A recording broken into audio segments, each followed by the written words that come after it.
Go! Ladies and gentlemen, it's U.S. President-elect Paul Wedding. With me, as always, is Leopold Knopp. It's the Open Bar Review. We're here at Riprock, and this week we'll be reviewing Arrival. Knopp, tell us all about it. Arrival is the latest goddamn masterpiece from Denis Villeneuve. Aliens arrive, and the U.S. military, played here by Forrest Whitaker, comes to grab Dr. Louise Banks, who is played by Amy Adams, a world-leading linguist, to accomplish the completely impossible task of communicating with these creatures. She joins Ian Donnelly, played by Jeremy Renner, who wants to do like science-y stuff or whatever. They come up into the ship and have these sessions with these fucked up, scary tentacle monsters. Also, Dr. Banks is going crazy while this is happening. I really enjoyed this movie, Knob. I feel like this was like Interstellar, but better. I feel like they're very different movies. They had similar color palettes and similar subject matter. And I felt like tonally they were really similar. I completely disagree. I thought tone was what this movie dealt in, and what made this movie so unique was how its tone was completely divorced from its plot. I was shitting diamonds this entire movie.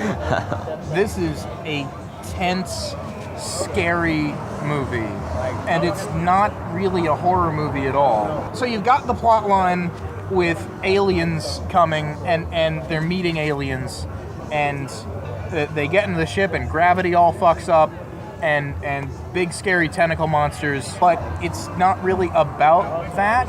It's about this linguist who is going insane, and it's about that feeling and how she feels. You could have made this movie about her going and teaching her classes every day, and if you had filmed it the same way that they filmed this, it would still be a gripping, really unsettling movie. We've seen like 20, 30 different movies about aliens invading, and I can't believe that this guy found like a fresh take on that aspect. The amount of depth they went into that about teaching these fucking aliens how to speak English was really fascinating to me. Their language is completely different from anything that's evolved on Earth. Their written language and their spoken language are completely separate. Yeah, that was cool. They write words and they don't correspond to sounds at all.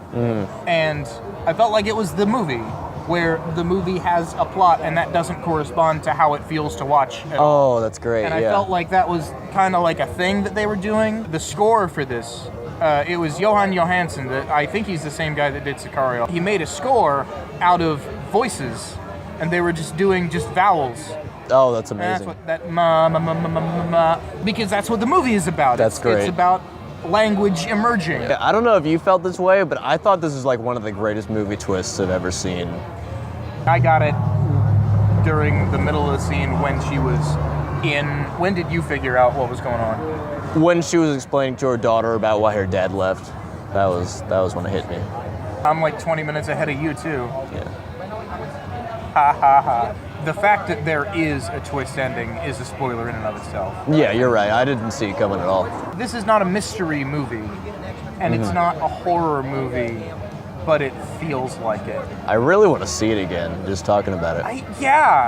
This is not, it was the butler the entire time. Yeah. This is like the Sixth Sense twist, where it changes the entire meaning of what happens before it.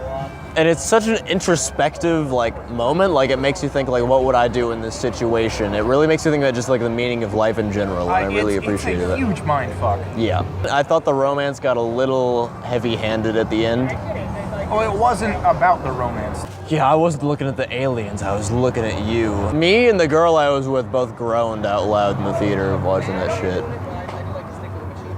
I feel like Jeremy Renner could pull that off. Jeremy Renner was very unattractive in this movie, and I really appreciated how unattractive he looked because he was a fucking physicist. He looked like he was pretty rugged in The Hurt Locker, but he hasn't maintained that. Yeah. And his career has gone down the toilet, and I don't think that's a coincidence. He's a wonderful actor, and I feel like he gave a really good performance. Amy fucking Adams, though. I've always loved her. I thought she was tremendous in this movie. She is in this She was in Nocturnal Animals, which came out the same day, which I still haven't seen. I haven't seen that either. That's getting a ton of Oscar buzz. I just thought it was really innovative for a sci-fi movie, you know. How they fucked with gravity in the spaceship, I thought that was really cool. We had Ex Machina last year, which nobody saw because that came out in between Fast and Furious and the Avengers movie that year. And that's one of the first pure sci-fi movies in years. This is definitely like this year's Ex Machina, I think. This is situated right between Avengers and Harry Potter. Yeah. So I don't know how many people are going to see this. It's going to do a lot better than Ex Machina did. I tried to see it on Friday, and we couldn't get tickets because it was sold out. It's been selling some places out. Yeah. In Denton, at least. Okay. It's sitting at like 95 on Rotten Tomatoes. It's getting a lot of Oscar buzz. A lot of people are going to see this movie, and that is a good thing. If you care about smart, hard science fiction, you should go out and see this movie.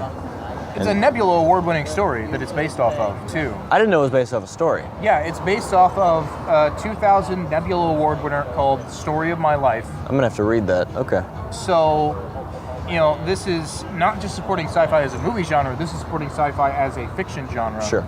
Of all the really excellent movies we've had come out this year, this is probably going to be the one that the most people see.